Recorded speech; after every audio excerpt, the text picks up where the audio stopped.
আল্লাহ সুবহানাহু ওয়া তাআলা কিয়ামতের দিন সমস্ত মানুষ জাতির সামনে, মানুষ ও জিন জাতির সামনে তিনি জাহান্নামকে ডাক দিবেন। সো শেষ পর্যায়ে, সো একটা জাহান্নাম আছে যার ৭০,০০০ শিকল, এবং প্রত্যেক শিকড়ে ৭০,০০০ ফেরেশতা রশি ধরে বসে আছে। সো সে জাহান্নামকে আল্লাহ সুবহানাহু ওয়া তাআলা ডাক দিবেন।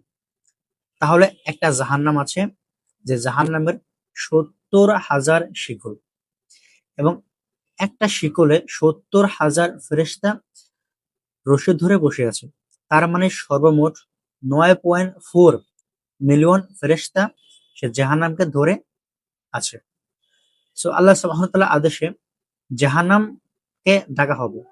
সো জাহান্নাম আসবে।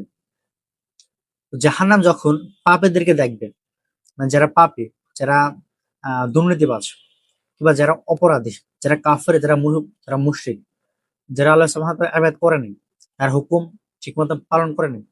সো জাহান্নাম যখন প্রথমবারের মতন এই পাপী লোকদের দেখবে, তখন জাহান্নাম চিৎকার দিবে, মানে জাহান্নাম ফসকে যাবে। যেমন সাপ কিছু ভয়ঙ্কর প্রাণী দেখলে, মানুষ দেখলে ফসকে ওঠে, সো তেমনি জাহান্নাম ফসকে উঠবে। এই যে জাহান্নাম ফসকে উঠবে, এই জাহান্নাম ফসকে ওঠার কারণে সমস্ত মানব ও জিন জাতি, নবী রাসূল সবাই হাঁটু গেড়ে বসে থাকবে জাহান্নামের ভয়ে, আল্লাহ সুবহানাহু ওয়া তাআলার ভয়ে। সো একটা জাহান্নাম, যে জাহান্নামের ভয়ে সমস্ত মানুষ, জিন জাতি হাঁটু গেড়ে বসে থাকবে। সবাই ক্ষমা প্রার্থনা করবে।